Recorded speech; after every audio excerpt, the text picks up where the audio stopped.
کیا آپ نے ان لوگوں کو نہیں دیکھا جن کے پاس کتاب کا کچھ حصہ ہے اور وہ لوگ اللہ کے علاوہ بتوں پر ایمان لاتے ہیں، اور وہ لوگ کہتے ہیں، کافروں سے کہتے ہیں کہ یہی لوگ سیدھے راستے پر ہیں۔ خاص پس منظر میں یہ آیات نازل ہوئی تھی۔ اللہ کے نبی صلی اللہ علیہ وسلم مکے سے مدینہ چلے گئے۔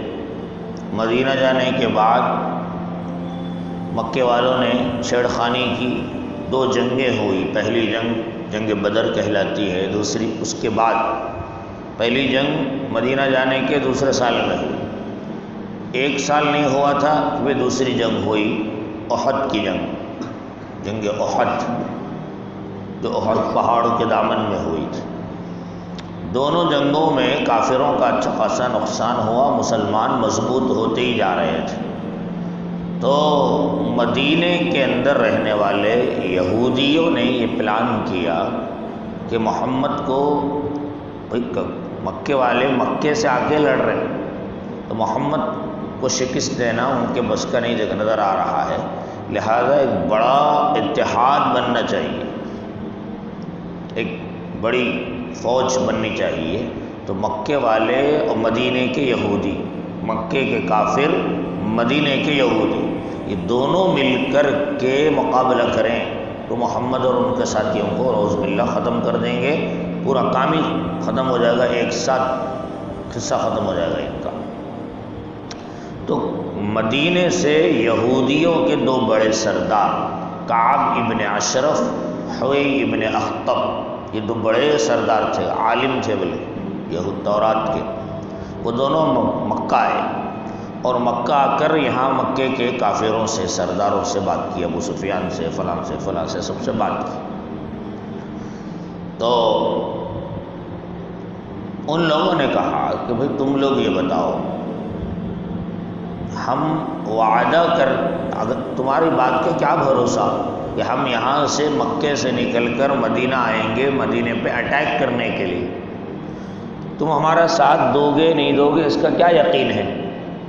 تم اگر ہماری اپنی بات میں سچے ہو تو یہ دیکھو ہمارے 2 خدا ہے، جبت ہے، طاغوت ہے، ان کے سامنے سجدہ کرو۔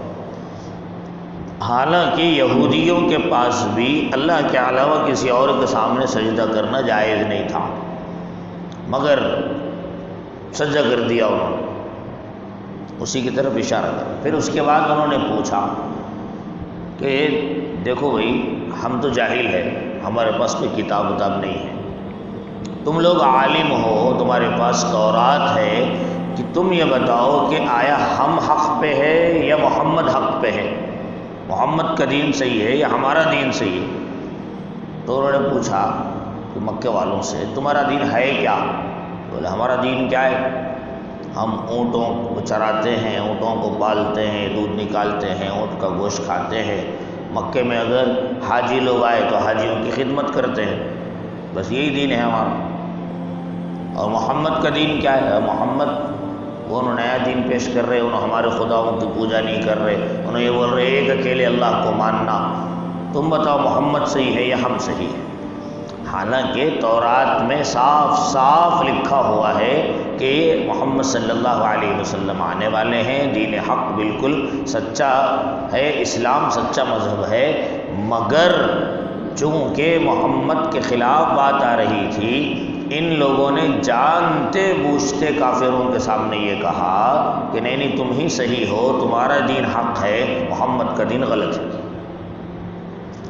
یہ اسی اللہ بیان فرمایا لم تر الی الذین اوتوا نصیبا من الکتاب، وہ لوگ جن کو کتاب کا علم دیا گیا تھا، یؤمنون بالجبت والطاغوت، انہوں نے اللہ کے علاوہ دوسرے خدا کے سامنے سجدہ کر دیا، اور کافروں سے کہنے لگے ہؤلاء اہدی من الذین آمنوا سبیلا، یہ لوگ ایمان والوں سے زیادہ صحیح راستے پہ۔ حالانکہ ان کو معلوم تھا یہ بہت خطرناک چیز ہوتی ہے، نفسانی خواہشات، اپنے آپ کو بڑا بننے کا جو بھوت ہوتا ہے آدمی کو، جیسے ہمارے پاس بھی آج کل ہمارے بعض مسلم لیڈران چند پیسوں کی خاطر، سیاسی عہدے کی خاطر، یا بعض ہمارے بڑے بڑے افسران اپنی عہدے کو بچانے کے لیے، اپنی کرسی کو بچانے کے لیے، اپنے شہرت کو باقی رکھنے کے لیے ہندوؤں کے ساتھ شامل ہو جاتے ہیں، اور ہندوؤں کے ساتھ شامل ہو کے کوئی بٹو بھی لگا رہا ہے، کوئی راکھی بھی باندھ رہا ہے، کوئی ان کی پوجا میں بھی شریک ہو رہا ہے۔ کیا بولتا نہیں مول صاحب، یہ سب کرنا ہی پڑتا، ہم بڑے لوگ ہیں۔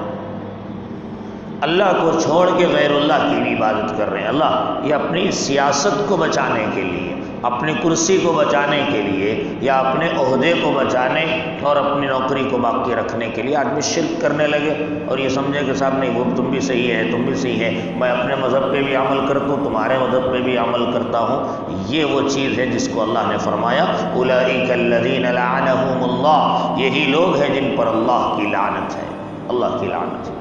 نہیں، دین حق ایک ہی ہے، جو حق ہے، سچ کو سچ کہنا، غلط کو غلط کہنا۔ اگر ہم میں اندر اتنی طاقت نہیں ہے کہ غلط کو غلط کہہ سکے تو کم از کم غلط کے ساتھ شریک تو نہیں ہونا چاہیے۔